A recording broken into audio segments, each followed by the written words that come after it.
હાલો મિત્રો, વિડીયોમાં તમારું સ્વાગત છે. મિત્રો, હમણાં થોડાક સમયથી આપણે ગુજરાતી ફિલ્મો જે વીતી ગયેલા જમાનાની છે તેને રિલીઝ કરવાનો એક ટ્રેન્ડ આવ્યો છે. તો 1980ના દાયકામાં કે 90ના દાયકામાં નરેશભાઈના જમાનામાં કે તેની પહેલાં ઉપેન્દ્રભાઈના જમાનામાં કેટલી પણ સુપર ડુપર હિટ ફિલ્મો આપણી ગુજરાતી આવી. દાખલા તરીકે 1983માં ઢોલા મારું, ઉજળી મેરામણ, સાજન તારા સંભાળના, હિરણને કાંઠે, લોહી ભીની ચૂંદડી કે મોતીવેરાના ચોકમાં. તો આ ફિલ્મો જ્યારે ગોલ્ડન જુબલી કે સિલ્વર જુબલી થઈ ત્યારે પ્રચારના માત્ર બે જ યંત્રો હતા, એક ઓડિયો કેસેટ અને પોસ્ટર. રિક્ષાઓનું પણ ચલણ એ સમયમાં ઓછું હતું અને ગામડાની જે રૂરલ ઓડિયન્સ છે, જે ચાહકો છે, એને ફક્ત 15 દિવસ પહેલાં કે 1 મહિનો દિવસ અગાઉ એની ઓડિયો કેસેટના ગીતો રિલીઝ કરવામાં આવતા. તે ગીતો સાંભળતા ગામડાના ચાહકો, જે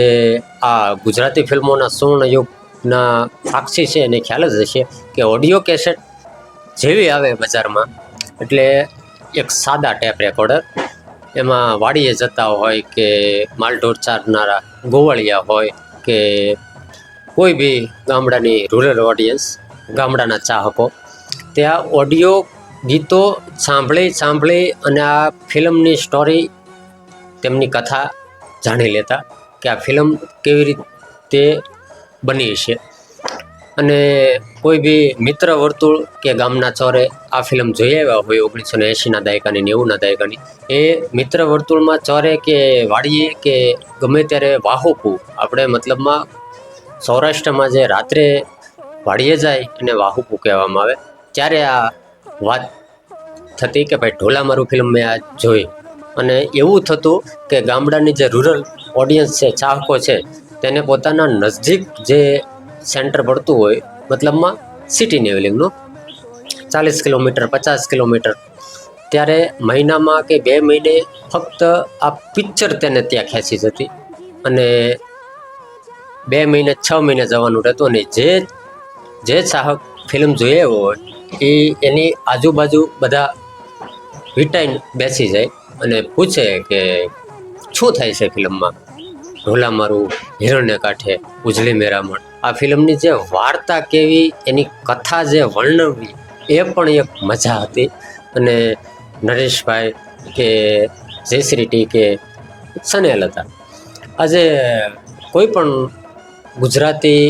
ચાહક એવા નહીં હોય કે તેમને સ્નેહલતા વિશે જાણવાની જિજ્ઞાસા નહીં હોય, પણ અમુક કારણોસર તેમની માહિતી નથી મળી રહી. અત્યારે આ ફિલ્મો એવી રીતે પબ્લિકને કનેક્ટ કરતી ઓડિયો કેસેટના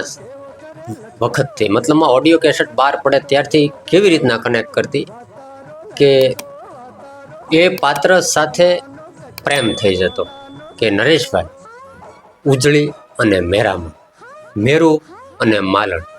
આ ફક્ત એક પ્રણય કથા નથી, આ એક લોકકથા નથી, આ એક પબ્લિકને કનેક્ટ કરવાની એક ચાહના, અદ્ભુત ચાહના ધરાવનારી આ ફિલ્મો હતી કે માલણ સાથે પ્રેક્ષકો એવી રીતના કનેક્ટ થતા ઓડિયો કેસેટ બહાર પડે ત્યારથી કે એ આજે 45 વર્ષો પછી પણ જેના સાક્ષી હજી પણ ગુજરાતી ઓડિયન્સ છે એને ખ્યાલ હશે, હજી પણ એ મેરુ માલણને કે હિરણને કાંઠેને કે ઢોલા મારુંને કે લોહી ભીની ચૂંદડીને ભૂલી નથી શક્યા. તો આ ફિલ્મો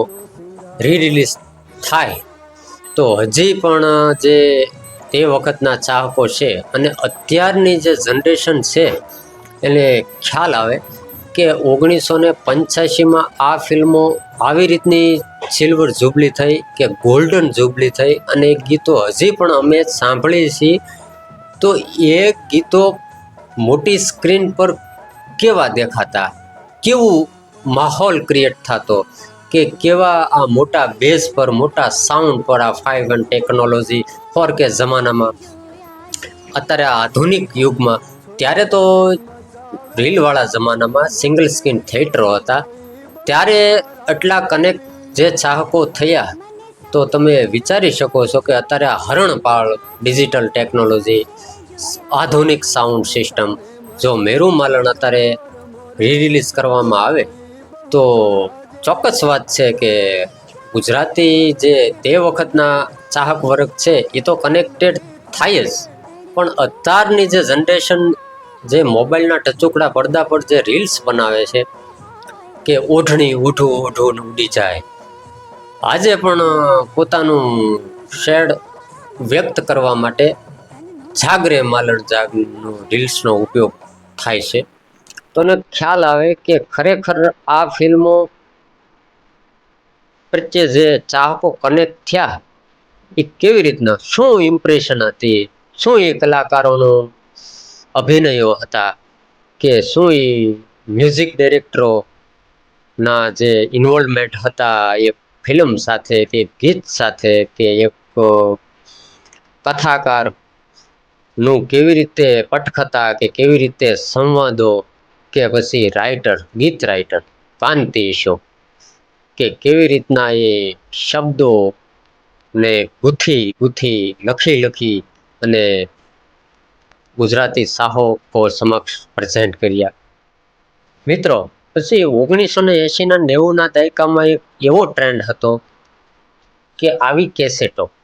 આ તો VCSની કેસેટ, એ VCRની ઓડિયો કેસેટની કેસેટોની બહાર બેનરમાં કે મતલબમાં પોસ્ટરમાં આવો જ ફોટો આવતો. તો હજી પણ કેટલાય પણ ચાહકોને યાદ હશે તે કે એના સાક્ષી હજી પણ કેટલા બી ચાહકો છે કે આવો ફોટો જે ઓડિયો કેસેટની બહાર બેનરમાં કે પોસ્ટરમાં આવતો, એ ફોટાને લઈ એને કાપી કાતરે કટ કરી અને પોતાના પાકીટમાં એક યાદ રૂપે રાખતા. એટલા એ ચાહકો એ પાત્ર સાથે, એ હીરો સાથે કનેક્ટેડ થતા કે આ હીરો પોતાના મનગમતો નરેશ કનોડિયા હોય કે ઉપેન્દ્ર ત્રિવેદી, કે હિરોઈન હોય સ્નેહલતા, જયશ્રી ટી, દીપિકા ચીકલિયા, સ્નેહા, તો આ ચાહકો એ પાત્રો સાથે એટલા કનેક્ટેડ રહેતા કે એ આર્ટિસ્ટનો, એ કલાકારનો, એ અદાકારનો, એ એક્ટ્રેસનો ફોટો પોતાના પાકીટમાં રાખતા.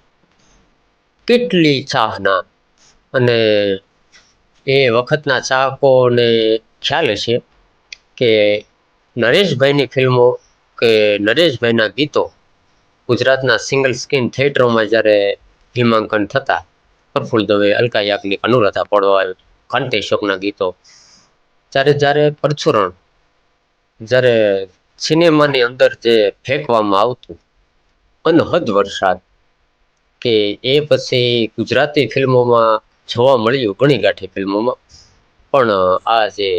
80ના દાયકામાં જે આ થતું એ પછી ગુજરાતી ફિલ્મોમાં ક્યારેય ના જોવા મળ્યું. પછી એવી પણ કેટલી પણ યાદો કે વાર પરબ હોય, દાખલા તરીકે જૈન ફિલ્મ કેશોદના બેનર હેઠળ બધી ફિલ્મો, આપણે ભીમ અગિયારસ કે મકર સંક્રાંતિ, મતલબમાં આપણે ખીહેર બોલાય, સાતમ આઠમના કોઈ બી વાર પરબમાં કે રક્ષાબંધનમાં, ભાઈબીજમાં આ ફિલ્મો બધી રિલીઝ થતી. અને જે મેળાની ઘોડે ચાહકોનો જમાવડો, કોઈ પગપાળા જાય, કોઈ સાયકલ લઈને જાય, કોઈ છકલડો રક્ષામાં જાય, અને જે માહોલ ક્રિએટ થતો ને જે મજા રહેતી કે 8-8 દિવસથી વાટ જોઈને આપણે બેઠા હોય કે આ શુક્રવારે આપણે ભાવનગર જઈશું, આ શુક્રવારે આપણે અમરેલી જઈશું, કોઈ પણ સેન્ટર નજદીક પડતું હોય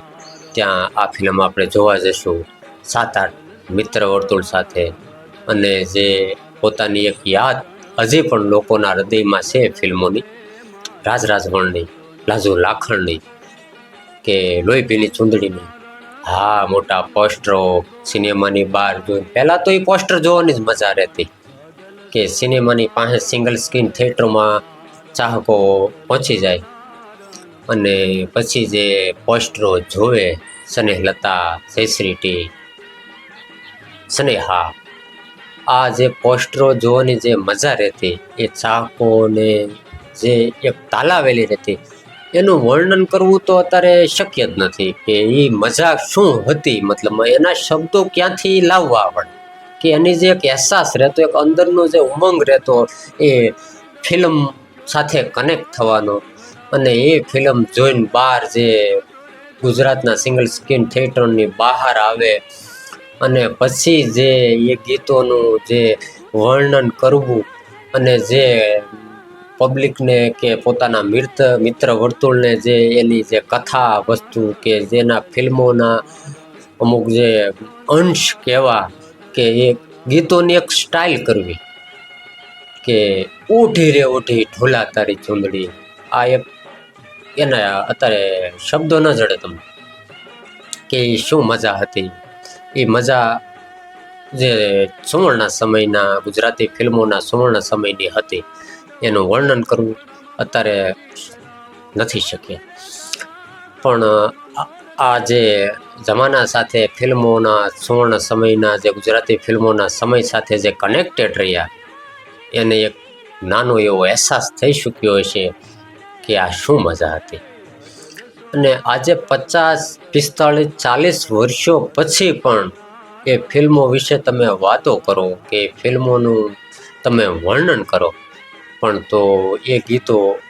એ સાંભળવામાં લોકો હજી પણ એટલી જ આતુરતાથી સાંભળે છે, એટલી જ બી તાલાવેલી એ ગીતો વિશે. આ VCSના જમાનાની કેસેટો, મેરુ માલણ, કે અત્યારે આ યુગમાં આ ડિજિટલ જમાનામાં નવી જનરેશનમાં કદાચ મેરુ માલણનું નામ એને ન આવડે, ન પણ આવડે તો પણ ઓઢણી ઉઠો ઉઠું ઉડી જાય આ ગીત તમે કયો એટલે આ શબ્દ સુધી એ ચાહક જરૂર ખેંચાય છે. જેવી રીતના લોહી ભીની ચૂંદડી, વાંકી વળું તો મારી કડ વળી જાય, ઢોલા મારું ઉઠી રે ઉઠી ઢોલા તારી ચૂંદડી, જે લોકગીતો નહોતા અને લોકગીતો બન્યા, લોક હૈયે બન્યા, એ ગીતો આજે પણ એટલા જ પોપ્યુલર છે. આજે તમે ઢોલા મારું ઉજળી મેરામણ, હિરણને કાંઠે, સાજન તારા સંભાળના, નહીં રે ભૂલાય નહીં રે ભૂલાય, સાજન તારા સંભાળના, આ ગીતો એટલા જ ફ્રેશ 35, 40, 50 વર્ષો પછી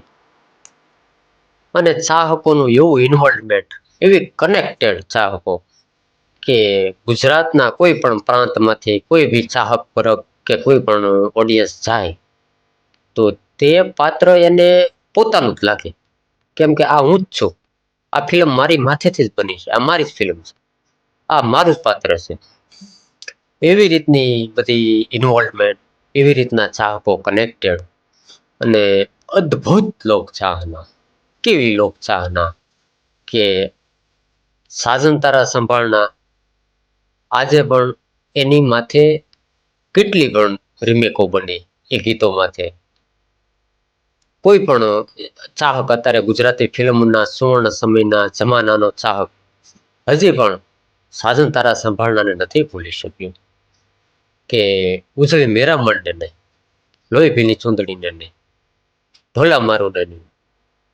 છેતલ તારા ઊંડા પાણીને નહીં, મહીસાગરને આર્યને નહીં,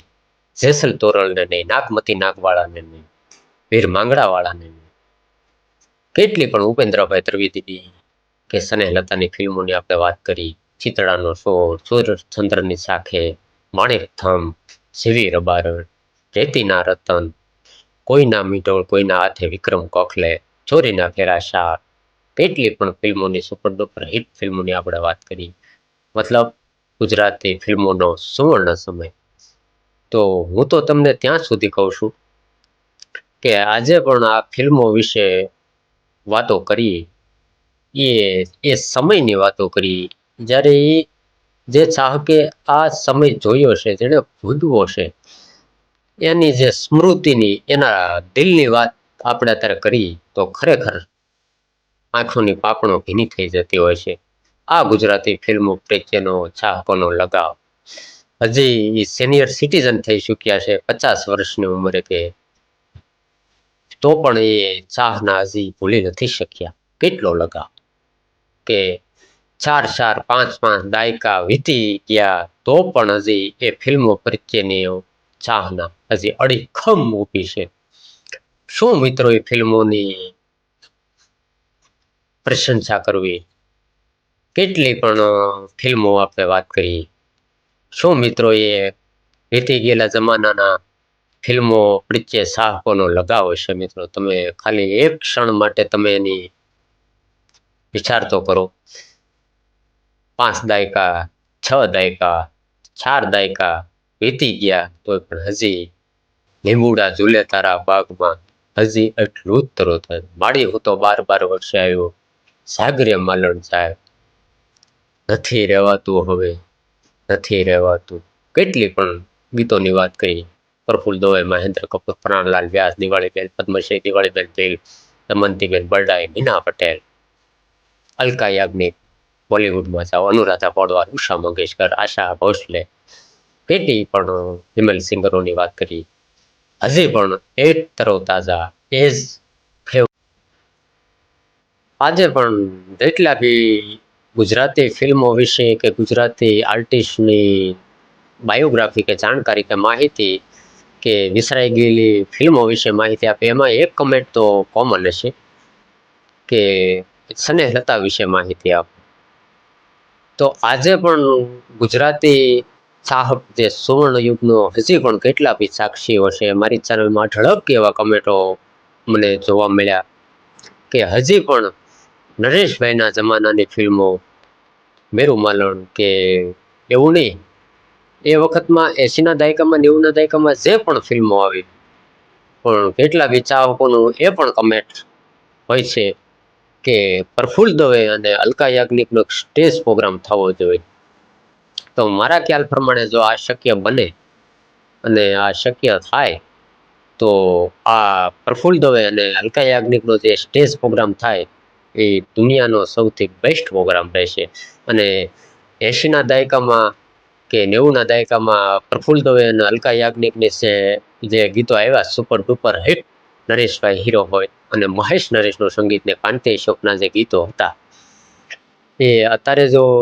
ઓઢણી ઓઢ ઓઢણ ઉડી જાય કે ઓઢી રે ઓઢી ઢોલા તારી ચૂંદડી કે વાંકી વળું તો મારી કેડ વળી જાય કે ઓ અલબેલા વાલમજી ઓતર જાશું દખણ જાશું મોતી વેરાણા ચોકમાં, કે પારસ પદમણીના ગીતો હોય, ફૂમતું લાઈ લાઈ કે જગથી આખા જગથી નિરાળો મારો સાહેબ, આ ગીતો જો ખરેખર અલકા યાજ્ઞિક ને પ્રફુલ્લ દવે એવું જો શક્ય બને અને જો એ સ્ટેજ પ્રોગ્રામ થાય તો એ ગુજરાતી ચાહકો આજે પણ આતુરતાથી એની રાહ જોઈને બેઠા છે. 80ના દાયકાના કેટલા બી ચાહકો એવા છે, હજી પણ સાક્ષી છે કે હજી એની આ પ્રફુલ્લ દવે અને અલકા યાજ્ઞિકનો એક સ્ટેજ પ્રોગ્રામ થવો જોઈએ. તો મિત્રો, શું તમારી રાય છે કે મેરુ માલણ કે રાજરાજવણ, રાજ અને રાજવણ, હજી પણ લોકોના હૃદયમાં રાજવણની છબી એટલી જ તાજી છે કે રાજની છબી એટલી જ પણ તાજી છે કે 1994માં એ ફિલ્મ રિલીઝ થઈ હતી, રાજ અને રાજવણ. એના એક એક ગીતો યાદ છે, એક એક સંવાદ પણ યાદ છે કે ચૂંદલડી છટકે ભલે, લીલું પીળું પોંચરું ગળાવો, રાજ હૈયાની નાવડી. હજી પણ એ ગીતો લોકોને નાચવા માટે મજબૂર કરી દેતા હોય છે. પોતાનો થાક ઉતરી જતો હોય છે આ ગીતો સાંભળવાથી. હજી પણ એવા લોકો કે એવા ચાહકો કે ગુજરાતી ફિલ્મ સંગીતને પ્રેમ કરવાવાળા ચાહકો હજી પણ છે. તો શું તમારું કહેવું છે કે આ રાજરાજવણ કે લાજુ લાખણ કે મેરુ માલણ સુપર ડુપર હિટ ફિલ્મો અત્યારના મલ્ટીપ્લેક્સોના જમાનામાં, અત્યારની ટેકનોલોજી, અત્યારની સાઉન્ડ સિસ્ટમ, આ ડિજિટલ આધુનિક યુગ સાથે રિલીઝ થવા જોઈએ કે નહીં? શું તમારી રાય છે? પ્રફુલ્લ દવે અને અલકા યાજ્ઞિકનો સ્ટેજ પ્રોગ્રામ થવો જોઈએ કે નહીં? આ તમે કમેન્ટ બોક્સમાં તમારી રાય અચૂક જણાવશો. વિડીયો ગમે તો લાઇક્સ કરજો અને ચેનલ પર નવા હોવ તો મારી ચેનલ ગુજરાતી ટોકીઝ ચેનલને સબસ્ક્રાઈબ કરજો. ધન્યવાદ.